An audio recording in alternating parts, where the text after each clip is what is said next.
വാഴ്ത്തപ്പെടുമാറാകട്ടെ. നമുക്ക് ഒരുമിച്ച് ഇങ്ങനെ ഈ വൈകസമയം കൂടി വരുവാൻ കർത്താവ് ഒരുക്കി തന്ന വലിയേറിയ അവസരത്തിനായി ദൈവത്തിന്റെ സ്തോത്രം ചെയ്യുന്നു. ഇന്ന് മീറ്റിംഗിൽ ലീഡ് ചെയ്യുന്ന കർത്താവിന്റെ അഭിഷിക്തദാസൻ മറ്റേവർക്കും ക്രിസ്തുയേശുവിന്റെ നാമത്തിൽ എന്റെ സ്നേഹവന്ദനങ്ങളെ പ്രാരംഭമായി അറിയിക്കുന്നു. ദൈവദാസൻ ഗിയോർഗീസ് യാത്രയിലാണല്ലോ.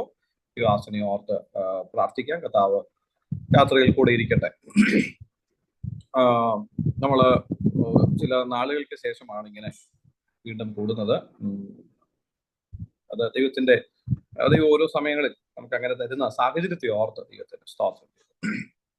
ഇന്ന് വൈകിയ സമയം അല്പസമയം ദൈവവചന ധ്യാന ചിന്തകൾ ഫിലോമോൻ എഴുതിയ ലേഖനത്തിൽ നിന്ന് ചിന്തിക്കുവാൻ ആഗ്രഹിക്കുന്നു.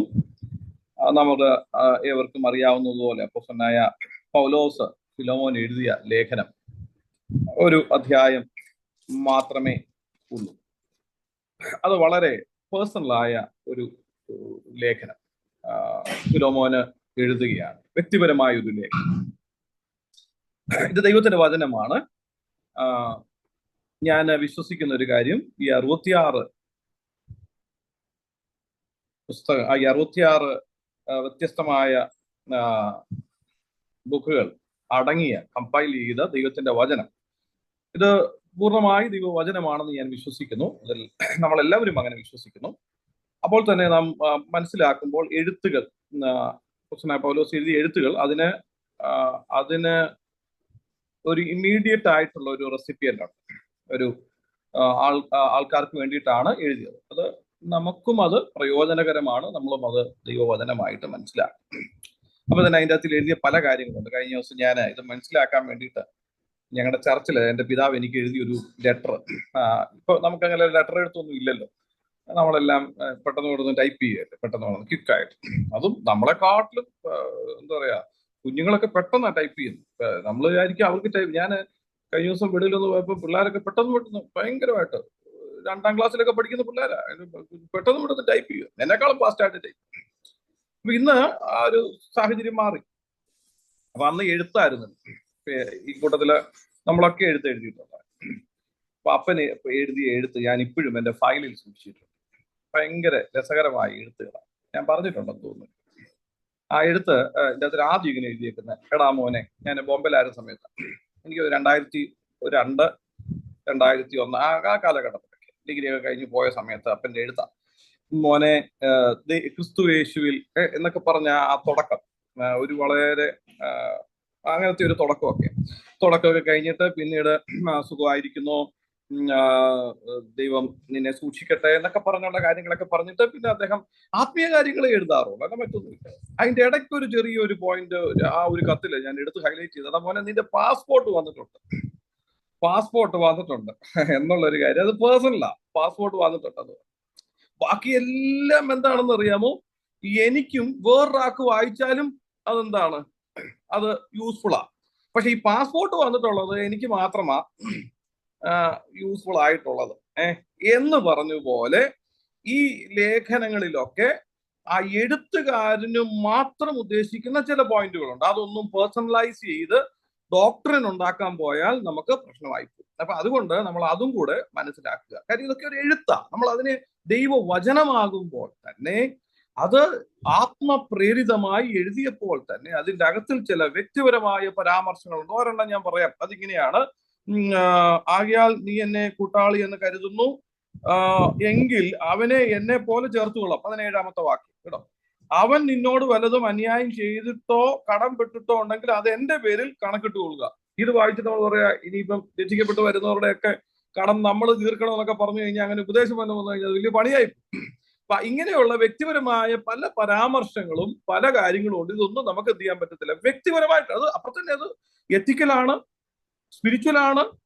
അതൊന്നും നമുക്ക് എന്താ പറയാ, ഒരു ഡോക്ട്രിൻ പോലെ നമുക്ക് രൂപപ്പെടുത്താൻ കഴിയുന്നതല്ല എന്ന കാര്യവും കൂടെ നമ്മൾ ഈ ലേഖനങ്ങളൊക്കെ വായിക്കുമ്പോൾ നമ്മളെ മനസ്സിൽ ഉണ്ടാകുന്നത് നല്ലതാണ്. ഓക്കെ, അപ്പൊ ഇതിന്റെ അകത്തിൽ നിന്നുള്ള ഒരു 5, ഈ ഫിലോമോൻ എഴുതിയ ലേഖനത്തിൽ നിന്നുള്ള ഒരു 5 ലെസൺസ് നിങ്ങളുടെ ചിന്തയിൽ ഒന്ന് കൊണ്ടുവന്നിട്ട് പ്രാർത്ഥിക്കാൻ ആഗ്രഹിക്കുന്നു. ഒന്നാമത്തെ ഒരു കാര്യം നമുക്ക് കാണാൻ കഴിയുന്നത്, ഇത് എഴുതിയത് ഫിലോമോനാണ് എഴുതിയത്. ഒനേസിമോസ് എന്ന് പറയുന്ന ഒരു വ്യക്തിക്ക് വേണ്ടിയിട്ട് എഴുതിയതാണ് എന്ന് വായിക്കുമ്പോൾ തന്നെ നമുക്ക് മനസ്സിലാക്കാൻ സാധിക്കും.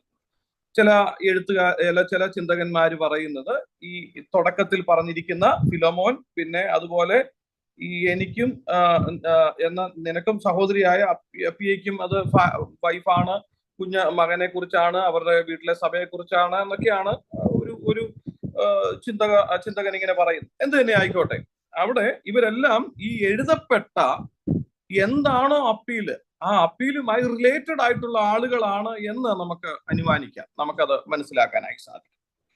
ഇതിന്റെ അകത്തിലെ 5 ചിന്തകൾ ഞാൻ നിങ്ങളുടെ മുമ്പിൽ വെക്കാൻ ആഗ്രഹിക്കുന്നതിന്റെ ഒന്നാമത്തേത് അതിന്റെ 9 മുതൽ 12 വരെയുള്ള വാക്യങ്ങളാണ്. ആകയാൽ യുക്തമായത് നിന്നോട് കൽപ്പിപ്പാൻ ക്രിസ്തുവിൽ എനിക്ക് വളരെ ധൈര്യമുണ്ട് എങ്കിൽ, പൗലോസ് എന്ന വയസ്സനും ഇപ്പോൾ ക്രിസ്തുയേശുവിന്റെ ബദ്ധനുമായിരിക്കുന്ന ഈ ഞാൻ സ്നേഹം നിമിത്തം അപേക്ഷിക്കുക അത്രേ ചെയ്യുന്നത്. തടവിലിരിക്കുമ്പോൾ ഞാൻ ജനിപ്പിച്ച എന്റെ മകനായ ഒനേസിമോസിന് വേണ്ടി ആകുന്നു നിന്നോട് അപേക്ഷിക്കുന്നത്. അവൻ മുമ്പേ നിനക്ക് പ്രയോജനമില്ലാത്തവനായിരുന്നു, ഇപ്പോൾ നിനക്കും എനിക്കും നല്ല പ്രയോജനമുള്ളവൻ തന്നെ. ഇവിടെ നിന്ന് നമുക്ക് മനസ്സിലാക്കാൻ കഴിയുന്ന ഒന്നാമത്തെ ഒരു ലെസൺ എന്ന് പറയുന്നത് ദ റിയൽ ട്രാൻസ്ഫോർമേഷൻ, യഥാർത്ഥ മാറ്റമാണ് നമുക്ക് മനസ്സിലാക്കുന്നത്. Real transformation in the life of A person. ഒരു വ്യക്തിയുടെ ജീവിതത്തിൽ ഉണ്ടായ യഥാർത്ഥ പരിവർത്തനത്തെ കുറിച്ചാണ് നമുക്ക് അവിടെ കാണാനായിട്ട് സാധിക്കുന്നത്.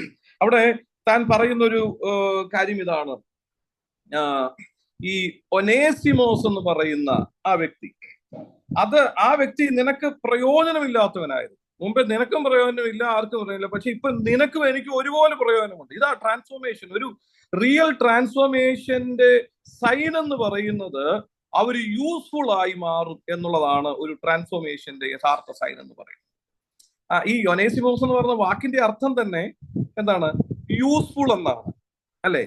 യൂസ്ഫുൾ, ഉപയോഗപ്രദമായ, അല്ലെങ്കിൽ ഫ്രൂട്ട്ഫുൾ, അങ്ങനെയൊക്കെയുള്ള അർത്ഥമാണ് ആ വാക്കിനുള്ളത്. പക്ഷെ എന്താണോ ആ വാക്കിന്റെ അർത്ഥം, അതിന് നേരെ വിപരീതമായ ചെയ്തികളാണ് ആ വ്യക്തിയിൽ നിന്ന് ഉണ്ടായത്. അതുകൊണ്ടാണ് അങ്ങനെ പറഞ്ഞത്. മുമ്പേ അവനൊരു ഗുണമില്ലാത്തവനായിരുന്നു, പേര് ഒനേസിമോസ് എന്ന പേര്, ഗുണമുള്ളവൻ, പ്രയോജനമുള്ളവൻ, പ്രയോജനപ്പെടുന്നവൻ എന്നൊക്കെ ആണെങ്കിലും പക്ഷെ യാതൊരു പ്രയോജനവും നിനക്കും എനിക്കും ഉണ്ടായില്ല. പക്ഷെ അവന്റെ ജീവിതത്തിലെ മാറ്റം എനിക്ക് നിന്നോട് അവനെ വൗച്ച് ചെയ്യാനായി കഴിയും. അവൻ നിനക്കും എനിക്കും ഒരുപോലെ പ്രയോജനമുള്ളവനാണ്. അവൻ നിനക്കും എനിക്കും ഒരുപോലെ പ്രയോജനമുള്ളവൻ. നമ്മളൊക്കെ പലപ്പോഴും ഈ പേരുമായിട്ട് ബന്ധപ്പെട്ട്, ഞാൻ ഇവിടെ ഗോവയിൽ വന്ന സമയത്ത് ഇവിടെ ഒത്തിരി നമുക്കിടെയൊക്കെ സർനെയിം എന്ന് പറയുന്നത് നമ്മുടെയൊക്കെ അപ്പന്മാരുടെ പേരാണല്ലോ നമ്മുടെ സെക്കൻഡ് നെയിം എന്ന് പറയുന്നത്. പക്ഷെ ഇവിടെ അങ്ങനെയല്ല, ഇവരുടെ ഫാമിലി നെയിമാണ് അവരുടെ ഒരു സർനെയിം എന്നൊക്കെ പറയുന്നത്. അപ്പം ഇവിടെ തന്നെ പല സർനെയിമുകളുണ്ട്. ഡിസൂസ, ഡിക്കോസ്റ്റ, നിങ്ങളൊക്കെ കേട്ടിട്ടുണ്ടാകാം, അല്ലെ? ഡിക്കോസ്റ്റ, പിന്നെ റോഡ്രിഗൂസ്, പിൻഡോ, പിന്നെ വേറൊന്നുണ്ട് കർവാലോ എന്നൊക്കെ പറയുന്ന ഒരു വലിയ, അത് വേറൊരിത്. അപ്പം ഒരാളിനോട് പറഞ്ഞു, പാസ്റ്ററെ പേരിന്റെ ഈ സർനെയിം നോക്കി നമുക്ക് അവരെ കണ്ടുപിടിക്കാം, അവര് നല്ല ആളുകളാണോ അല്ലയോ എന്ന് സർനെയിം നോക്കി. നല്ല കുറച്ച് ആളുകളുണ്ട്, അവരുടെ നല്ല സർനെയിം, ആ സർനെയിം, അതിനോട് 1-2 സർനെയിം പറഞ്ഞു. ഈ സർനെയിം കണ്ടുപിടിച്ചാൽ, അല്ലെങ്കിൽ ചോദിക്കണം, പേര് മാത്രം ചോദിക്കരുത്, സർനെയിമോട് ചോദിക്കണം. ഈ സർനെയിമിലാണ് എന്റെ കുട്ടൻസ് കിടക്കുന്നത്, അവര് നല്ലവരാണോ അല്ലയോ എന്ന് മനസ്സിലാക്കുന്നത് അവിടെയാണ് എന്ന് ആദ്യമേ വന്നപ്പോഴേ എനിക്ക്. പക്ഷെ ഈ സർനെയിം ഇങ്ങനെ പറഞ്ഞ് ചോദിച്ചപ്പോ ഏറ്റവും മോശക്കാര് ഈ നല്ല സർനെയിം ഇവര് പറഞ്ഞവരാ. നല്ല സർനെയിം എന്ന് പറഞ്ഞവരാണ് നമുക്ക് ഏറ്റവും പ്രശ്നക്കാരായി മാറി. അപ്പൊ ഞാൻ പറഞ്ഞതിന്റെ അർത്ഥം, ഈ സർനെയിമിലോ കുടുംബ പേരിലോ ഒന്നും ഒരു കാര്യമില്ല. ഇവിടെയും നല്ല സർനെയിം ആയിരുന്നു പുള്ളിക്ക്, അല്ല നല്ല നെയിം ആയിരുന്നു, ഒനേസിമോസ്, യൂസ്ഫുൾ പേഴ്സൺ. പക്ഷെ ഒരു യൂസ്ഫുളും അല്ലായിരുന്നു. പക്ഷെ ക്രിസ്തുവിൽ വന്നപ്പോൾ അവൻ യൂസ്ഫുൾ ആയി. ഇതാണ് ട്രാൻസ്ഫോർമേഷൻ എന്ന് പറയുന്നത്. നമ്മുടെ പേരോ കുടുംബ പേരോ അല്ലെങ്കിൽ ഏതെങ്കിലും നമ്മളെയും എന്നെയും മീൻസ് നമ്മളെയൊക്കെ വലുതാക്കുന്ന എന്തെങ്കിലും, അതൊന്നുമല്ല. ക്രിസ്തുവിൽ വരുന്നതാണ് ഒരു റിയൽ ട്രാൻസ്ഫോർമേഷനും ഒരു റിയൽ ഫ്രൂട്ട്ഫുൾനെസ്സും എന്ന് പറയുന്നത്. അതുകൊണ്ട് അതിനെയാണല്ലോ നമുക്ക് യോഹന്നാന്റെ സുവിശേഷം 15-ാം അധ്യായത്തിൽ 1 വാക്യത്തിൽ വായിക്കുന്നത്, ഞാൻ സാക്ഷാൽ മുന്തിരിവള്ളിയും എന്റെ പിതാവ് തോട്ടക്കാരനുമാകും. നമ്മളൊക്കെ കൊമ്പുകളാ. ആ ക്രിസ്തുവിനോ എന്താ പറയാ, ക്രിസ്തുവുമായിട്ട് അടുത്ത് നമ്മൾ ജീവിക്കുമ്പോഴുള്ള ഫലം മാത്രമേ ഉള്ളൂ. അല്ലെങ്കിൽ ഒരു ഫലവും ഇല്ല, അല്ലെ? ഒരു ഫലവും ഇല്ലാത്തവരാണ്, ഒരു യൂസും ഇല്ലാത്തവരാണ് പക്ഷേ ആ ക്രിസ്തുവിനോട് കൂടെ നിൽക്കുന്നത് കൊണ്ട്, ആ യേശുവുമായി അടുത്ത് നിൽക്കുന്നത് കൊണ്ടും ആ സഹവാസത്തിൽ നിന്നുമുള്ള എന്തെങ്കിലും ഗുണമേ എനിക്കും നിങ്ങൾക്കും പറയാനുള്ളൂ. അതാണ് റിയൽ ട്രാൻസ്ഫോർമേഷന്റെ ഒരു റിസൾട്ട് എന്നും പറയുന്നത്. അപ്പൊ ഇവിടെ ഈ പുസ്തകത്തിൽ പറയുകയാണ്, അവൻ നിനക്കും എനിക്കും ഒരുപോലെ ഗുണമുള്ളവനാണ്. ആ ഗുണം, അവന്റെ മാറ്റം എപ്പോഴാ ഉണ്ടായതെന്ന് അറിയാമോ? അവിടെ പറയുന്നത്, ഇവിടെ ആ വാക്യത്തിൽ ഇങ്ങനെ പറയുന്നത്, ഇപ്പോൾ ക്രിസ്തുയേശുവിൽ ബദ്ധനുമായിരിക്കുന്ന ഞാൻ സ്നേഹം നിമിത്തം അപേക്ഷിക്കത്രേ ചെയ്യുന്നത്, തടവിലിരിക്കുമ്പോൾ ഞാൻ ജനിപ്പിച്ചു. ആ ട്രാൻസ്ഫോർമേഷൻ സംഭവിച്ചത് തടവിൽ ഇരുന്നപ്പോൾ. ഇതിപ്പോ എപ്പോഴും അല്ലെ, നമുക്ക് അങ്ങനെയൊക്കെയുള്ള ട്രാൻസ്ഫോർമേഷൻ ഉണ്ടാകണമെങ്കിൽ ഈ ട്രാൻസ്ഫോർമേഷൻ ഉണ്ടാകുന്ന ആൾക്കും അതിനെക്കുറിച്ച് പറയുന്ന ആൾക്കും നല്ല അറ്റ്മോസ്ഫിയർ വേണം, അല്ലെ? നല്ല ഒരു ചുറ്റുവട്ടം വേണം, അതിന് വേണ്ടുന്ന നല്ല സാഹചര്യം വേണം. എല്ലാ കാര്യങ്ങളും പ്രോപ്പറായിട്ടാണെങ്കിലേ അവിടെ എന്തെങ്കിലും ഒരു ട്രാൻസ്ഫോർമേഷൻ. അങ്ങനെയൊന്നും ഇല്ലെന്നേ. അവിടെ തടവിലാണെങ്കിലും അവിടെ ട്രാൻസ്ഫോർമേഷൻ നടക്കുക, തടവിലാണെങ്കിലും വ്യത്യാസം നടക്കുക, തടവിലാണെങ്കിലും വീണ്ടും ജനനം സംഭവിക്കുക. അതിന് പ്രത്യേകിച്ച് ഒരു സ്ഥലവും ആവശ്യമില്ല. എല്ലാ സ്ഥലങ്ങളിലും ഈ വീണ്ടും ജനനം നടക്കുന്ന നിലവാരത്തിൽ നാം അതിനെ മനസ്സിലാക്കി അതിനെ അതിനെ വ്യത്യസ്തപ്പെടുത്തുകയും ചെയ്യുക എന്നുള്ളതാണ്. അപ്പൊ യഥാർത്ഥത്തിൽ ഒരു വീണ്ടും ജനനം പ്രാപിച്ച ഒരു വ്യക്തി, അത് ഏത് സാഹചര്യമാണെങ്കിലും, അത് തടവാകട്ടെ, ഒരുപക്ഷെ നല്ല സാഹചര്യമാകട്ടെ, എന്തു തന്നെയാണെങ്കിലും ആ വ്യക്തികൾക്ക് രൂപാന്തരം വരുത്തുന്ന നിലവാരത്തിൽ അവരെയും മാറ്റാൻ നമുക്ക് കഴിയട്ടെ. അതിനായി ദൈവം നമ്മളെ സഹായിക്കട്ടെ എന്ന് ആത്മാർത്ഥമായി ആഗ്രഹിക്കുകയും പ്രാർത്ഥിക്കുകയും ചെയ്യുന്നു. അപ്പൊ ഒന്നാമത്തെ കാര്യം എന്ത്? Real transformation. ആ മനുഷ്യന്റെ ജീവിതത്തിൽ ഉണ്ടായ യഥാർത്ഥ പരിവർത്തനം. ഒന്ന് വൈകിയ സമയം നാം ദൈവവചനം കേൾക്കുമ്പോൾ നമുക്ക് നമ്മളെ തന്നെ ഒന്ന് ശോധന ചെയ്യാൻ കഴിയട്ടെ. നമ്മൾ എത്രമാത്രം യൂസ്ഫുൾ ആണ്, നമ്മളെ എത്രമാത്രം നമ്മൾ പ്രയോജനപ്പെടുന്നു, നമുക്കും മറ്റുള്ളവർക്കും. ഒരുപക്ഷെ നമ്മൾ പറയുക, ഞാൻ ദൈവത്തിന് ഒത്തിരി പ്രയോജനപ്പെടുന്നു. അത് മാത്രം പോരാ, മറ്റുള്ളവർക്ക് എത്രമാത്രം നാം പ്രയോജനമുണ്ട്, നമ്മുടെ ചുറ്റുപാടുകളിലുള്ളവർക്ക് എത്രമാത്രം നമ്മളെ കൊണ്ട് പ്രയോജനമുണ്ട് എന്ന ഒരു വസ്തുതയും കൂടെ നമുക്കൊന്ന് ശോധന ചെയ്യാൻ, നമുക്ക് നമ്മളെ തന്നെ ഒന്ന് ചിന്തിക്കാൻ ഈ വൈകിയ സമയം കാരണമാകട്ടെ. ഇവിടെ അപ്പോസ്തലനായ പൗലോസ് പറയാണ്, എനിക്കും നിനക്കും ഇപ്പോൾ അവൻ ഒരുപോലെ പ്രയോജനമുള്ളവനാണ്, യൂസ്ഫുൾ ആണ്. എത്ര മാത്രം ആ ഒരു വ്യക്തിയെ കുറിച്ച് ഒരു ടെസ്റ്റിമണി പറയുകയാണ്. നമ്മളെ കുറിച്ചും മറ്റുള്ളവർ പറയാൻ നമുക്ക് തന്നെ അങ്ങനെ, അതെ, ഞാൻ കർത്താവിന് പ്രയോജനപ്പെടുന്നവനാണ് എന്ന് തോന്നുമ്പോൾ മറ്റുള്ളവർക്കും അതിന്റെ ഒരു റിഫ്ലക്ഷൻ മറ്റുള്ളവരിലേക്ക് എത്തുക, മറ്റുള്ളവർക്കും പ്രയോജനപ്പെടുന്ന നിലവാരത്തിൽ നമ്മുടെ ജീവിതം തീരാൻ കർത്താവ് നമ്മളെ സഹായിക്കട്ടെ, കർത്താവ് നമ്മളെ ഇടയാക്കട്ടെ. അതാണ് ഒന്നാമത്തെ കാര്യം, ദ ട്രാൻസ്ഫോർമേഷൻ, റിയൽ ട്രാൻസ്ഫോർമേഷന്റെ ഒരു റിസൾട്ട് എന്ന് പറയുന്നത്. അത് ട്രാൻസ്ഫോർമേഷന്റെ റിസൾട്ട് എന്ന് പറയുന്നത് നമ്മൾ ദൈവത്തിനും പ്രയോജനമുള്ളവരാകും, മറ്റുള്ളവർക്കും പ്രയോജനമുള്ളവരാകും. ആർക്കും ഒരു ശല്യമാകത്തില്ല, അല്ലെ? നമ്മൾ എന്താ പറയുക, ചില ആളുകൾക്ക് ഉണ്ട്, ഈ ആത്മീയത അങ്ങോട്ട് കൂടിക്കഴിഞ്ഞാൽ പിന്നെ ഭയങ്കര ശല്യം, പിന്നെ നമുക്ക് അവര് ഡൈജസ്റ്റ് ചെയ്യാൻ പറ്റത്തില്ല. അങ്ങനെയല്ല, അവര് പറയുന്നത് യൂസ്ഫുൾ ടു അസ്. അവർ നമുക്ക് എന്താണ് പ്രയോജനം, ഏതെങ്കിലും ഒക്കെ നിലവാരത്തിൽ നമ്മളെ ആത്മീയമായി വളരാനും പ്രാർത്ഥിക്കാനും മുമ്പോട്ട് പോകാനും ഒക്കെ നമ്മളെ സഹായിക്കുന്നവര് ആയി മാറുകയാണ്. കാര്യം അവരുടെ ജീവിതത്തിൽ ആ ട്രാൻസ്ഫോർമേഷൻ ഉണ്ടായി. രണ്ടാമത്തെ ഒരു കാര്യം നമുക്ക് കാണാൻ കഴിയുന്നത് 13-ലും 14-ലുമാണ്. 13-ലും 14-ലും അവിടെ ഇങ്ങനെ വായിക്കുന്നു, സുവിശേഷം നിമിത്തമുള്ള തടവിൽ എന്നെ ശുശ്രൂഷിക്കേണ്ടതിന് അവനെ നിനക്ക് പകരം എന്റെ അടുക്കൽ തന്നെ നിർത്തിക്കൊള്ളുവാൻ എനിക്ക് ആഗ്രഹമുണ്ടായിരുന്നു. എങ്കിലും നിന്റെ ഗുണം നിർബന്ധത്താൽ എന്ന പോലെയല്ല, മനസ്സോടെ ആകേണ്ടതിന് നിന്റെ സമ്മതം കൂടാതെ ഒന്നും ചെയ്യുവാൻ എനിക്ക് മനസ്സില്ല. അപ്പൊ രണ്ടാമത്തെ ഒരു lesson we can learn from this particular letter അതെന്ന് പറയുന്നത് ഈ വാല്യൂ ഓഫ് റിലേഷൻഷിപ്പ്, ഈ ബന്ധങ്ങളുടെ മൂല്യത്തെ കുറിച്ച് പറയുക. ബന്ധങ്ങളുടെ മൂല്യം, ഒരു ബന്ധം എന്ത് തന്നെയാട്ടെ, ഈ ഭൂമിയിൽ നമുക്ക് ബന്ധങ്ങളുണ്ട്, അല്ലെ? നമുക്ക് ഒത്തിരി റിലേഷൻഷിപ്പ്, അപ്പൻ മകൻ, ഭാര്യ ഭർത്താവ്, പിന്നെ ജോലിക്കാര് തമ്മിലുള്ള ബന്ധം, നമ്മളൊക്കെ എല്ലാം റിലേറ്റഡ് ആ, സോഷ്യൽ ബീയിങ് ആണ് നമ്മൾ കർത്താവുമായിട്ട് മാത്രം ബന്ധമുള്ളവരൊന്നുമല്ല. എനിക്ക് കർത്താവുമായിട്ട് മാത്രം അല്ല, നമ്മൾ സൊസൈറ്റിയിൽ ജീവിക്കുമ്പോൾ we are connected to the society and we need to maintain the relationship in a proper way. അപ്പൊ അതിന്റെ അകത്തിൽ അതിന് വാല്യൂ, റിലേഷൻഷിപ്പിന്റെ ബന്ധങ്ങൾക്ക് വാല്യൂ കൊടുക്കുന്നവരാണ്. ബന്ധങ്ങൾക്ക് ഈ വ്യക്തി പറയുകയാണ്, അപ്പോസ്തലനായ പൗലോസും പറയാണ്, എനിക്ക് അധികാരമുണ്ട്, ഞാനിപ്പം പ്രായം കൊണ്ടും പക്വത കൊണ്ടും ദൈവിക അധികാരം കൊണ്ടും നിന്നോട് കൽപ്പിക്കാൻ എനിക്ക് കഴിയും. പക്ഷെ ഞാൻ നിന്റെ ഈ ബന്ധത്തെ വാല്യൂ ചെയ്യുന്നത് കൊണ്ട് നിന്റെ സമ്മതം കൂടാതെ ഞാൻ ഒന്നും എന്ത് ചെയ്യത്തില്ല. അതാണ് ഒരു ബന്ധത്തിന്റെ ഏറ്റവും, അത് ഭാര്യ ഭർത്താവിന്റെ ബന്ധമാകട്ടെ, പാസ്റ്ററും വിശ്വാസിയുമാകട്ടെ, മക്കളും അപ്പനുമാകട്ടെ, എന്ത് തന്നെ ആകട്ടെ, നമുക്ക് അധികാരം എന്ത് തന്നെ ഉണ്ടെങ്കിലും വിത്തൗട്ട് ദിയർ കൺസെന്റ്, അതൊരു വലിയൊരു മാറ്റർ. നമുക്കതൊന്നും വലിയ മാറ്റർ ഒന്നും അല്ല. പക്ഷെ ഇത് ദൈവം ഇതിനൊക്കെ വാല്യൂ ചെയ്യുന്നുണ്ട്. കൺസെന്റ് എന്ന് പറയുന്നത് വലിയൊരു കാര്യം അല്ലെ? നമ്മള് ഈ അത് വലിയൊരു കാര്യമാണ്. കൺസെന്റ്, മറ്റൊരാളുടെ കൺസെന്റ് കൂടാതെ നമുക്ക് എന്ത് ചെയ്യാൻ പറ്റത്തില്ല, ഒരു കാര്യം ചെയ്യാൻ പറ്റത്തില്ല. അത് എനിക്ക് അധികാരമുണ്ട്, എനിക്ക് ആത്മീയ അധികാരമുണ്ട്, ഞാൻ ആത്മീകമായി എന്നെ ദൈവം അധികാരപ്പെടുത്തി. അധികാരപ്പെടുത്തിയിട്ടുണ്ട്. പക്ഷേ നമുക്ക് മറ്റൊരാളോടത്ത് ഒരു കാര്യം, we are not having that right. അതിനെന്ത് വേണം? We need to take the consent. ഒരു കൺസെന്റ് ഉണ്ടാകും. ഇവിടെ ഈ പാഠം നമ്മളെ പഠിപ്പിക്കുന്ന ഒരു കാര്യം ഇതാണ്: നിന്റെ സമ്മതം കൂടാതെ ഞാൻ എന്ത് ചെയ്യത്തില്ല, അത് ചെയ്യത്തില്ല. എനിക്ക് അത് ചെയ്യാനുള്ള അധികാരമുണ്ട്. I am having the authority, I am having the right to say. നിന്നോട് അത് കൽപ്പിക്കാൻ എനിക്ക് കഴിയും. ഈ പറയുന്ന കാര്യങ്ങൾ ശരിയാണ് എന്നുള്ള ബോധ്യവും എനിക്കുണ്ട്. നീ അത് ചെയ്യുന്നത് ആവശ്യമാണ് എന്നും എനിക്കറിയാം.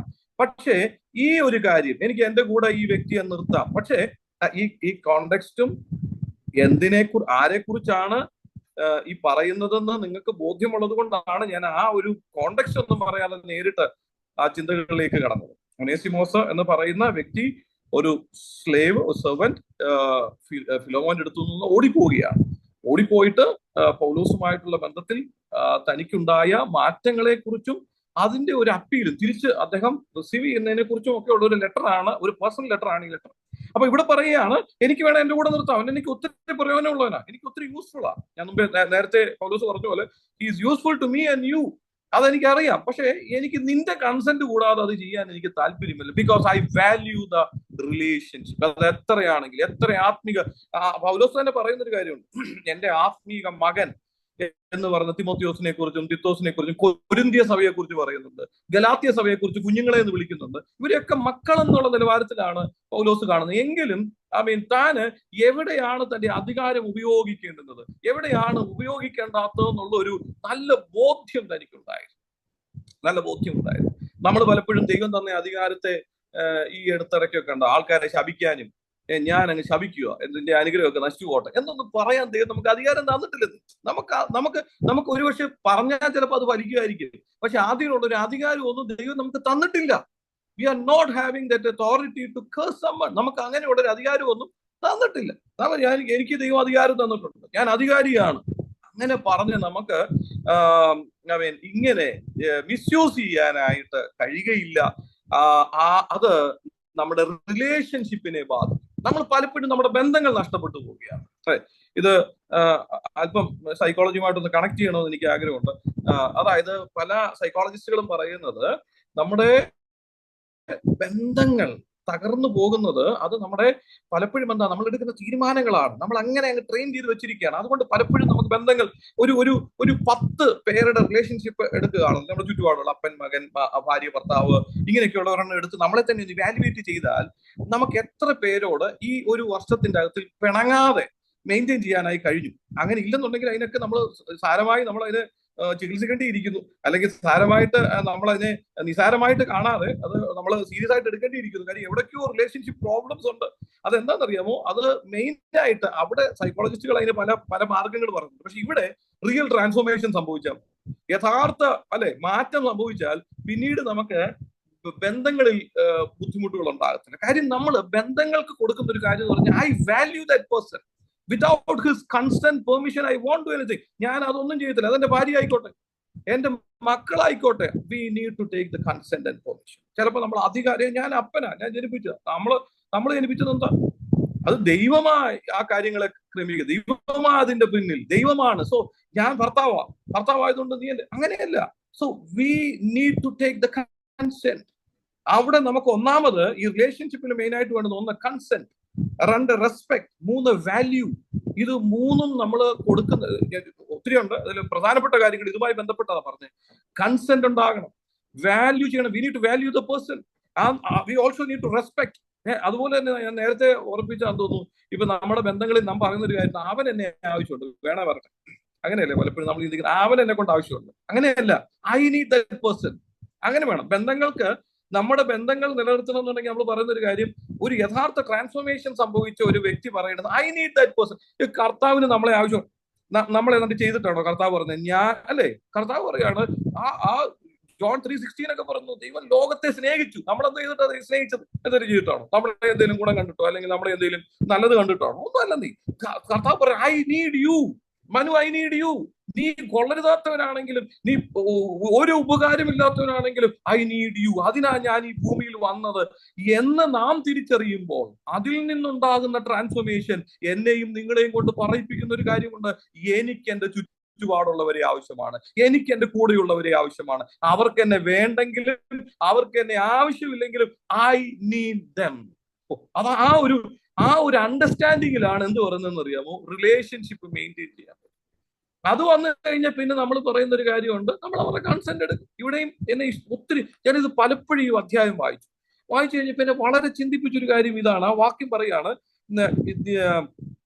എങ്കിലും നിന്റെ ഗുണം നിർബന്ധത്താൽ എന്ന പോലെ അല്ല, മനസ്സോടെ ആകേണ്ടതിന് നിന്റെ സമ്മതം കൂടാതെ ഒന്നും ചെയ്യാൻ ഞാൻ എന്ത് ചെയ്യുന്നില്ല, താല്പര്യപ്പെടും. അതൊക്കെ നമുക്കൊന്ന് രണ്ടാമത്തെ lesson from the book of Philemon എന്ന് പറയുന്നത് റിലേഷൻഷിപ്പിനെ വാല്യൂ ചെയ്യും. ഒരു ട്രാൻസ്ഫോർമേഷൻ ഉള്ള ഒരു വ്യക്തി റിലേഷൻഷിപ്പിനെ എപ്പോഴും വാല്യൂ ചെയ്യുന്ന വ്യക്തിയായിരിക്കും. സമയമില്ലല്ലോ, നമുക്ക് മുമ്പോട്ട് പോകാം.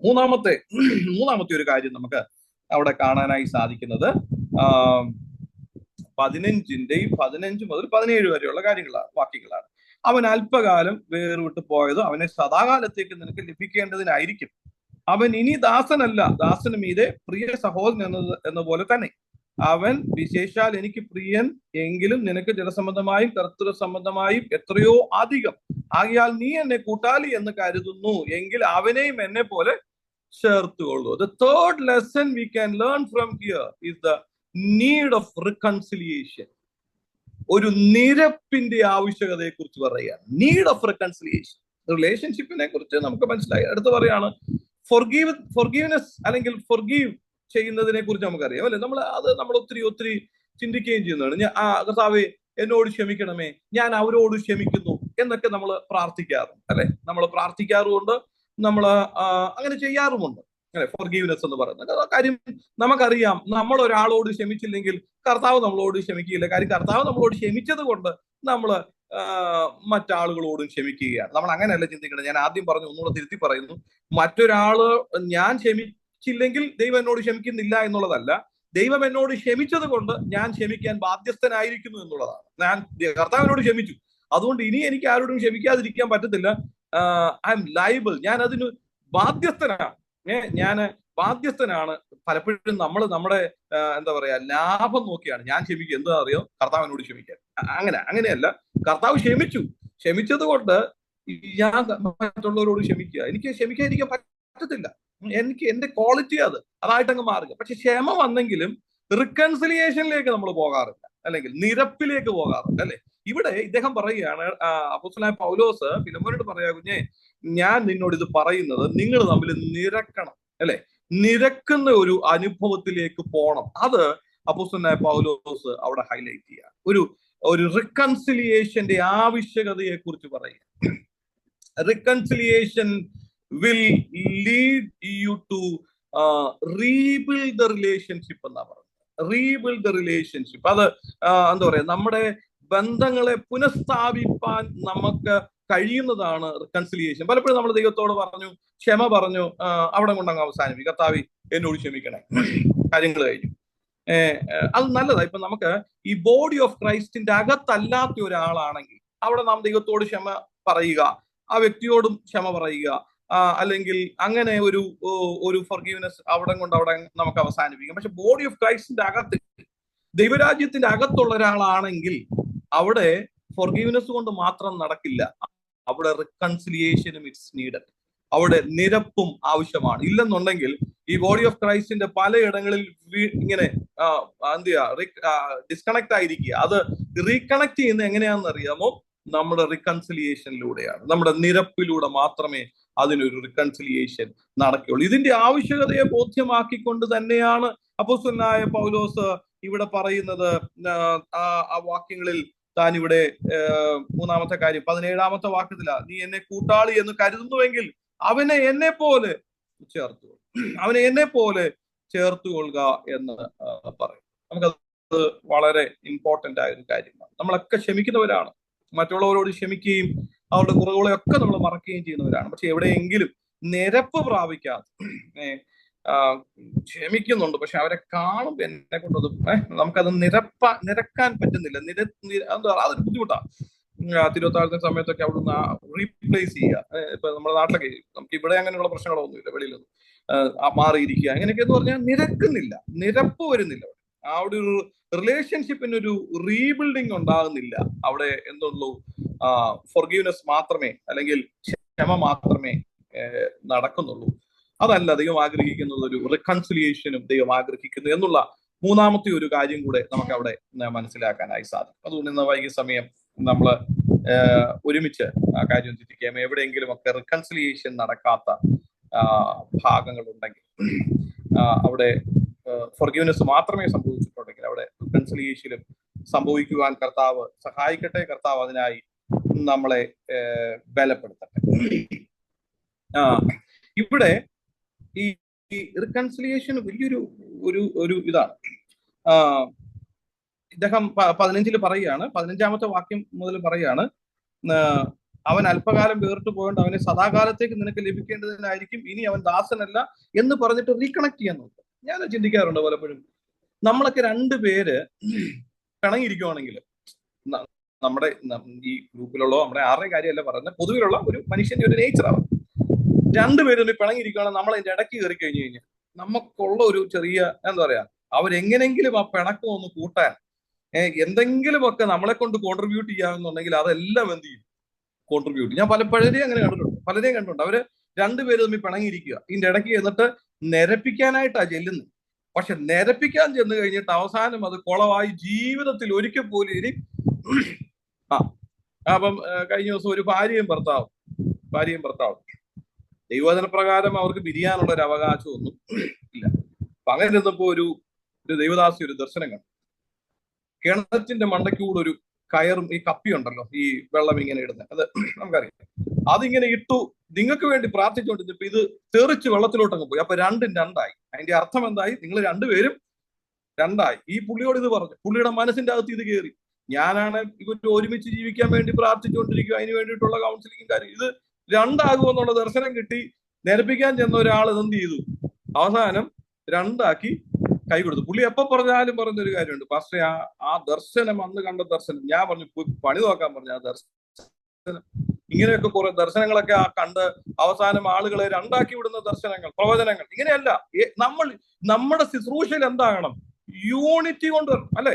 ഒന്നിപ്പിക്കുന്നതായിരിക്കണം ശുശ്രൂഷ, അല്ലെ? ഇവിടെ പൗലോസ് അതിനാ ശ്രമിക്കുന്നത്. പൗലോസിന് ഇതിന്റെ ആവശ്യമൊന്നും. പൗലോസ് പറയണ, കുഞ്ഞെ, എനിക്ക് നിന്നോട് പറയാൻ അധികാരമുണ്ട്, മറ്റേ പയ്യനും എന്റെ കൂടെ ഉണ്ട്, നിങ്ങൾ ഒരുമിക്കണം, നിങ്ങൾ ഒരുമിച്ച് നിൽക്കണം, അവനോട് നീ ക്ഷമിക്കണം, നിങ്ങളൊരു റിക്കൺസിലിയേഷനിലേക്ക് വരണം, നിങ്ങൾ ഒരുമിച്ച് നിൽക്കണം. ഇത് ബോഡി ഓഫ് ക്രൈസ്റ്റിന്റെ ആവശ്യമാണ്, ക്രിസ്തുവിന്റെ ശരീരത്തിന്റെ ഒരു ആവശ്യമാണ്.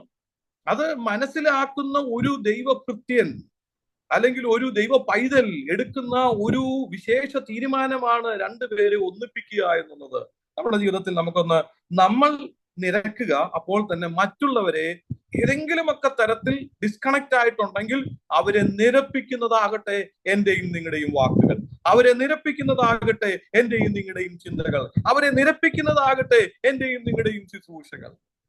ഒരു കാരണവശാലും ജീവിതത്തിൽ അടുക്കാൻ പറ്റാത്തവണ്ണം വെറുപ്പിക്കുന്ന, രണ്ട് വശത്താക്കി കളയുന്ന ഒരു ശുശ്രൂഷകളും ഒരു വാക്കുകളും ഒരു പ്രവചനങ്ങളും ഒരു ദൂതുകളും എന്നിലും നിങ്ങളിൽ നിന്നും ഉണ്ടാകാതെ പൗലോസ് നമുക്ക് തരുന്ന ഒരു ലെസൺ ആയത്. നമ്മൾ പലപ്പോഴും ഉണ്ടല്ലോ, ഞാൻ എപ്പോഴും ചിന്തിക്കാറുണ്ട്. ഞാൻ വളരെ സ്നേഹിക്കുന്ന എന്റെ അധ്യാപകനാണ് പാസ്റ്റർ വിയോറിസ്. അദ്ദേഹം എടുക്കുന്ന ഈ മാത്യു ചാപ്റ്റർ 5, 6, 7 ഞാൻ ഇവിടെയും ഞങ്ങള് ദേവാസം വന്ന് എടുത്തിട്ടുണ്ട്.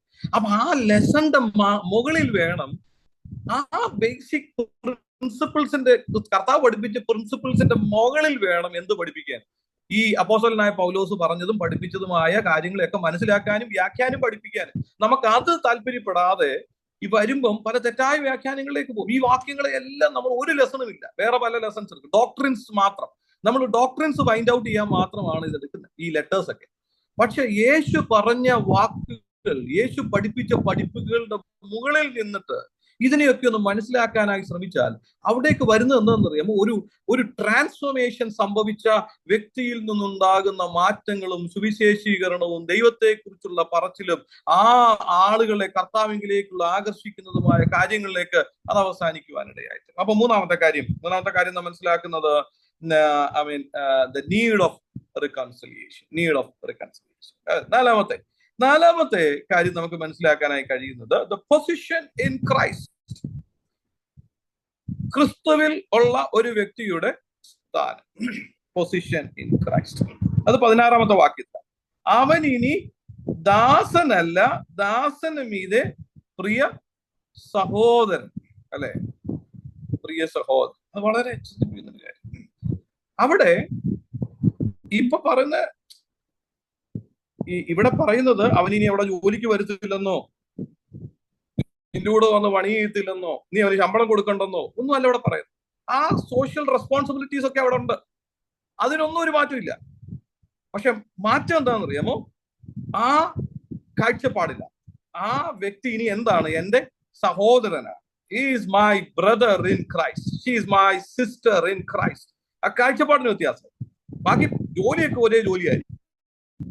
ഇന്ന് ഏറ്റവും വലിയ പ്രശ്നം എന്ന് പറഞ്ഞു കഴിഞ്ഞാൽ, കഴിഞ്ഞ ദിവസം ഇവിടുത്തെ ഗോവയിലെ ഒരു സിസ്റ്റർ വന്നിട്ട് പറഞ്ഞു, pastor we need to change lot of things. ഞാൻ പറഞ്ഞു okay, so you can share what are the changes that we need to. അവ പറഞ്ഞതുപോലെ നമ്മുടെ സ്ത്രീകൾക്ക് കൂടുതൽ പ്രാധാന്യം കൊടുക്കുന്നില്ല. ഒരു ഫെമിനിസ്റ്റ് ബാക്ക്ഗ്രൗണ്ട് ആണ്, അപ്പം ഒരു ഫെമിനിസമാണ് അത് പറഞ്ഞു വരുന്നത് എനിക്ക് മനസ്സിലായി. അപ്പൊ ഞാൻ ഇതിനൊന്നും എഴുതില്ല. ഫെമിനിസമോ ഇങ്ങനെയൊക്കെയുള്ള സോഷ്യൽ റിഫോർമേഷൻ ഒക്കെ ആവശ്യമുള്ളിടത്ത് ഞാൻ അതിന്റെ കൂട്ടത്തിൽ തന്നെയുണ്ട്, അതിൻ്റെ എതിരൊന്നും. അപ്പം പറഞ്ഞു വരുന്നത് എന്താണെന്നറിയാമോ? ഞാൻ കാര്യമൊക്കെ പറഞ്ഞപ്പോൾ അവിടെ ഭർത്താവിന്റെ ഒരു ആവശ്യമേ ഇല്ല. ഒരു ഗോവനാണ്, ഭർത്താവിന്റെ ഒരു ആവശ്യമില്ല, ഒരു പുരുഷന്റെ ആവശ്യം അവിടെ ഇല്ല. ക്രിസ്തുവിൽ നമ്മൾ ഒന്നാണ്. എന്ത് ഭർത്താവ് എന്നെക്കാളും വലിയ ആളൊന്നും അല്ല. ഞാൻ ഭാര്യയെക്കാളും, ഞാൻ ഭർത്താവ് വലുതാളെന്നൊന്നും അല്ല പറഞ്ഞത്. ഭാര്യമാരും ഇവിടെ സൗര്യമാരൊന്നും അതിനെക്കുറിച്ച് തെറ്റായ അഭിപ്രായം ഒന്നും. ഞാൻ പറഞ്ഞതിന്റെ സാരം, ദൈവം ഒരു ഓർഡർ വെച്ചിട്ടൊന്നും ഇല്ലാത്ത, ദൈവത്തിന് എല്ലാത്തിനും ഒരു ഓർഡർ. ഈ ഓർഡറൊക്കെ വിട്ടു പോയി കഴിഞ്ഞ് പിന്നെ അതിന്റെ ക്രിസ്തുവിൽ എല്ലാം ഒന്നാണ് എന്ന് പറയുന്ന ഒരു രീതിയിലേക്കല്ല നമ്മുടെ വിവർത്തനങ്ങളും നമ്മുടെ വ്യാഖ്യാനങ്ങളും ഒക്കെ പോകേണ്ടത്. അവിടെ പറയുകയാണ്, so we are, what is our position in Christ. ക്രിസ്തുവിൽ ഞാൻ ആരാണ് എന്നതിനെ കുറിച്ചാണ് പറയുന്നത്. ക്രിസ്തുവിൽ ഞാൻ ആരാണ്. ഞങ്ങൾ കുറച്ചു നേരം ആ വ്യക്തിയോടൊക്കെ സംസാരിച്ചു. അവസാനം എന്നോട് അല്പം വിരോധത്തിലൊക്കെ പോയി. പക്ഷെ ഞാൻ ഉള്ള കാര്യം പറഞ്ഞപ്പോൾ വിരോധമായി. ഇപ്പൊ എന്ത് ചെയ്യാനാ? നമ്മള് എന്താ പറയാ, ദൈവം വെച്ചിരിക്കുന്ന ഓർഡർ ഉണ്ട്. എല്ലാത്തിനും ഒരു ദൈവിക ഓർഡർ ഉണ്ട്. ക്രിസ്തുവിലായി കഴിഞ്ഞപ്പോ ആ ഓർഡർ ഒന്നും പോകുന്നൊന്നും ഞാൻ വിശ്വസിക്കുന്നില്ല. എല്ലാത്തിനും അതിൻ്റെതായ ഓർഡർ. ഒരു സോഷ്യൽ റിഫോർമേഷൻ ഒക്കെ ആവശ്യമാണ്. ഇവിടെ തന്നെയാണ് നമുക്ക് കാണാം ദൈവവചനവും ഒക്കെ ഏറ്റവും അധികം സ്ലേവറിക്ക് എതിരായിട്ട് ഇരുന്നതും സോഷ്യൽ റിഫോർമേഷനിലൊക്കെ ദൈവവചനം ഒത്തിരി യൂസ്ഫുൾ ആയതും ഒക്കെ നമുക്ക് അറിയാവുന്ന കാര്യമാണ്. പക്ഷേ റെസ്പോൺസിബിലിറ്റീസ് ഒക്കെ നമുക്ക് പലതുമുണ്ട്, നമ്മുടെ ഉത്തരവാദിത്തങ്ങൾ പലതുമുണ്ട്. അതൊക്കെ ക്രിസ്തുവിലായി എന്ന് പറഞ്ഞ് ശേഷം അവഗണിക്കുന്ന ഒരു നിലവാരത്തിലേക്ക് പോകാതെ ക്രിസ്തുവിൽ എന്റെ ഉത്തരവാദിത്വം എന്താണ് എന്ന് യഥാർത്ഥത്തിൽ മനസ്സിലാക്കി, ക്രിസ്തുവിൽ എന്റെ പൊസിഷൻ എന്താണെന്ന് മനസ്സിലാക്കി അതിന്റെ ഉത്തരവാദിത്വത്തെ കുറിച്ച് ബോധ്യമായി നമുക്ക് പോകാൻ കർത്താവ് സഹായിക്കും. ഇവിടെ പറയുകയാണ്, കുഞ്ഞെ നീ അവനെ ഇനി സഹോദരനെ പോലെ കാണും. ഒരു ക്രിസ്തുവിൽ നിന്റെ he is your brother in Christ, he is your brother in Christ എന്ന ഒരു കാര്യം അവിടെ പറയുകയാണ്. ഇതാണ് നമുക്ക് നാലാമതായിട്ട് കാണാനായി സാധിക്കും. നമ്മൾ എന്തൊക്കെയായിരുന്നു ഒന്ന് ചിന്തിച്ചത്? ഒന്നാമത് ദ ട്രാൻസ്ഫോർമേഷൻ, അല്ലെ, ഒരു യഥാർത്ഥ മാറ്റം. രണ്ടാമത് നാം ചിന്തിച്ചത് ദ വാല്യൂ ഓഫ് ആ ബന്ധങ്ങളുടെ മൂല്യം, അല്ലെ, ബന്ധങ്ങളുടെ മൂല്യം. മൂന്നാമത് ദ നീഡ് ഓഫ് റിക്കൺസിലിയേഷൻ, എന്താ പറയാ, റിക്കൺസിലിയേഷന്റെ ഒരു നിരപ്പിന്റെ ആവശ്യകതയെ കുറിച്ച് പറയാം. Fourthly, we can see that the position in Christ, ക്രിസ്തുവിലുള്ള നമ്മുടെ സ്ഥാനത്തെ കുറിച്ച് പറയുകയാണ്. നമ്മൾ കർത്താവിലായി കഴിഞ്ഞാൽ നമ്മൾ എന്താ പറയാ, ആ ഒരു പുതിയ അവസ്ഥയിലേക്ക് വരികയാണ്. നമുക്കൊരു പുതിയ പൊസിഷൻ ഇവിടെ പറയുകയാണ്. എന്താണ്? അവൻ നിന്റെ സഹോദരൻ, പ്രിയ സഹോദരൻ. ശരിയായിരിക്കാം, നിന്നെക്കാളും ലെസർ ആയിരിക്കാം, നീ ആയിരിക്കാം മാസ്റ്റർ. പക്ഷെ ചർച്ച വന്നു കഴിയുമ്പോഴത്തേക്ക്, അല്ലെങ്കിൽ കർത്താവിലായി കാണുന്നു കഴിയുമ്പോൾ പിന്നെ അവിടെ ആ, ആ, പിന്നെ ഈ എളിയദാസനും വലിയ ദാസനും ഒന്നൊന്നുമില്ല. അതൊക്കെ നമ്മുടെ ഒരു തെറ്റായ ഏതാണ് എളിയദാസൻ, അതെന്തോ ദാസൻ, വലിയ ദാസൻ. അത് കർത്താവിന്റെ ദാസൻ അത്രേ ഉള്ളൂ. എല്ലാവരും ഒരുപോലെയുള്ളൂ. ചില വലിയ വലിയ ദാസന്മാർ വരുമ്പോഴത്തേക്ക് കർത്താവിൽ പ്രസിദ്ധൻ, ചിലരൊക്കെ വരുമ്പോഴത്തേക്ക് കർത്താവിൽ എളിയദാസൻ. ഇത് അറിയാതെ നമ്മുടെ അകത്തുനിന്ന് വന്നു പോകുന്നതാണ്. നമ്മളിതൊന്നും എല്ലാവരും വിലയേറിയത് അത് തന്നെ, എല്ലാവരും വിലയേറിയത്. അതിനി എത്ര കർത്താവ് പറഞ്ഞത്, ഈ മെനക്കെട്ട് നിന്നവരെ എല്ലാം വിളിച്ചിട്ട് പറഞ്ഞു, അത് 8-ാം മണി നേരത്തും 12-ാം മണി നേരത്തും അവസാനം വന്നവരോടൊക്കെ പറഞ്ഞു, ന്യായമായത് തരാം, എല്ലാവർക്കും ഒരുപോലെയുള്ളൂ. എല്ലാവരെയും കർത്താവ് ഒരുപോലെയാ കരുതുന്നത്. അതിന്റെ നിങ്ങൾക്ക് മറ്റൊരു അഭിപ്രായം കാണും. ഓക്കെ, എന്ത് തന്നെയാണെങ്കിലും എന്താ പറയാ, എല്ലാവരെയും കർത്താവ് വിലയേറിയതായിട്ടാണ് കാണും, അല്ലേ? അതിന്റെ അകത്തിൽ ചെറുതും വലുതും ഒന്നുമില്ല. അപ്പൊ അവിടെ നമ്മൾ കാണുന്നത് എല്ലാവരും കർത്താവിന് പ്രിയപ്പെട്ടവരാ. ആ ഒരു അവസ്ഥയിൽ നമുക്ക് കാണാനായിട്ട് സാധിക്കട്ടെ. നമ്മുടെ കാഴ്ചപ്പാടുകൾക്ക് വ്യത്യാസം ഉണ്ടാകട്ടെ. സമയം മുമ്പോട്ട് പോകുന്നല്ലോ. 5-ാമത്തെ ഒരു കാര്യം കൂടെ പറഞ്ഞ് ഞാനവിടെ അവസാനിപ്പിക്കും. 19-ാമത്തെ വാക്യം അവിടെ പറയാണ്, we are indebted to each other. നമ്മൾ അന്യോന്യം എന്ത് ചെയ്തിരിക്കുന്നു? കടപ്പെട്ടിരിക്കുന്നു, അല്ലെ? ആ വാക്യം എന്താ വായിക്കുന്നത്? ഞാൻ സ്വന്തം കൈയാൽ എഴുതിയിരിക്കുന്നു, ഞാൻ തന്നു തീർക്കാം, നീ നിന്നെ തന്നെ എനിക്ക് തരുവാൻ കടപ്പെട്ടിരിക്കുന്നു എന്ന് ഞാൻ പറയണമെന്നില്ലല്ലോ. അത് പറയാണ്, നമ്മൾ കടപ്പെട്ടിരിക്കുക അന്യോന്യം. ഞാൻ നിനക്കും നീ എനിക്കും കടപ്പെട്ടിരിക്കുകയാണ്. സോ ഈ കർത്താവിലായി ക്രിസ്തുവിലായി കഴിഞ്ഞാൽ നമ്മൾ അന്യോന്യം ചെയ്യുക, കടപ്പെട്ടിരിക്കുക. അതുകൊണ്ട് പറയാണ്, ഇനി ഈ ഒരുപക്ഷെ ഈ കടപ്പെട്ടിരുന്നു കഴിഞ്ഞാൽ നമുക്ക് അന്യോന്യം ഒരു എന്താ പറയാ, ഒരു ആ കടപ്പാടുകൾ വന്നു കഴിഞ്ഞാൽ ഉണ്ടല്ലോ, നമുക്ക് ഒരു ഗുണവും ഇല്ലെങ്കിലും നമ്മൾ അവർക്ക് വേണ്ടിയിട്ടൊക്കെ നിൽക്കും, അല്ലെ? കർത്താവ് നമുക്ക് വേണ്ടിയിട്ട് അങ്ങനെയല്ലേ നിന്നത്? അങ്ങനെ നമുക്കും ബോധ്യമാകും കേട്ടോ. ഈ ചെറുക്കന് വേണ്ടിയിട്ട് പറയാണ്, ഇവന് എന്തെങ്കിലുമൊക്കെ കൂടുതൽ അല്ലെങ്കിൽ അവന്റെ ചെലവ് എന്തെങ്കിലും ഉണ്ടെങ്കിൽ, അല്ലെങ്കിൽ അവന് നിന്നോട് കടപ്പെട്ടിരിക്കുക, അത് ഞാൻ ചെയ്തോളാം, അത് ഞാൻ തന്നോളാം. അവന് അപ്പം ആ ഒരു നിലവാരത്തിലേക്ക് അന്യോന്യം കടപ്പെട്ടിരിക്കുന്ന ഒരവസ്ഥ. നമ്മള് ഇത് പറയുമ്പോഴത്തേക്ക് നമ്മൾ പറയുന്നൊരു വാക്യമുണ്ട്, അല്ലെ? റോമാലേഖനം 13:8 പറയുന്നൊരു കാര്യമുണ്ട്. അതിങ്ങനെയാണ്, അന്യോന്യം സ്നേഹിക്കുന്നതല്ലാതെ ആരോടും ഒന്നും എന്ത് ചെയ്യരുത്, കടപ്പെട്ടത്. സ്നേഹമല്ലാതെ ഒന്നും കടപ്പെട്ട് കൊടുക്കുന്നതോ വാങ്ങുന്നതിലോ ഒന്നും അത് വേണ്ട, അത് കാര്യം, അത് ഭയങ്കര പ്രശ്നമാണ് എന്നുള്ളൊരു നിലവാരത്തിലേക്ക് നമ്മൾ അതിനെ വ്യാഖ്യാനിക്കും. അപ്പൊ ഇവിടെ അങ്ങനെയല്ല പറയുന്നത്. അപ്പൊ പറയാണ്, ഈ യഥാർത്ഥ ട്രാൻസ്ഫോർമേഷൻ ഒക്കെ വന്നു കഴിഞ്ഞ് പിന്നെ നമുക്ക് എന്ത് ചെയ്യും? അന്യോന്യം കടപ്പെട്ടിരിക്കും. അപ്പൊ അവിടെ ഒരു പ്രതിസന്ധിയും പ്രതികൂലവും ഒക്കെ വരുമ്പോഴത്തേക്ക് we are going and standing in the gap, in the middle. അത് പ്രാർത്ഥനയിൽ മാത്രമാകണമെന്നില്ല, പ്രാർത്ഥിക്കുന്നതിലും സഹായിക്കുന്നതിലും ഒരു നല്ല വാക്ക് പറയുന്നതിലും ചിലപ്പോൾ ഒരു മോറൽ സപ്പോർട്ട് കൊടുക്കുന്നില്ല. ചിലപ്പോൾ അവരുടെ കൂടെ ആരും കാണത്തില്ല. ഞാൻ അങ്ങനെ തന്നെ പല അനുഭവങ്ങളുണ്ട്. ചിലപ്പം ചിലർ ഒറ്റപ്പെടും എന്ന് പറഞ്ഞു കഴിഞ്ഞാൽ സമൂഹം അവരെ ഒറ്റപ്പെടുത്തും. അന്നേരം നമ്മുടെ ഒരു വാക്ക് പോയിട്ട് ഞങ്ങൾ നിങ്ങളുടെ കൂടെയുണ്ട്, brother, God is with you എന്ന് പറയുമ്പോൾ ഉണ്ടല്ലോ, ആ ഉണ്ടാകുന്ന ഒരു സന്തോഷമുണ്ടല്ലോ, ഒരു ബലമുണ്ടല്ലോ, അവർക്ക് മുമ്പോട്ട് പോകാൻ ശക്തി കൊടുക്കുക.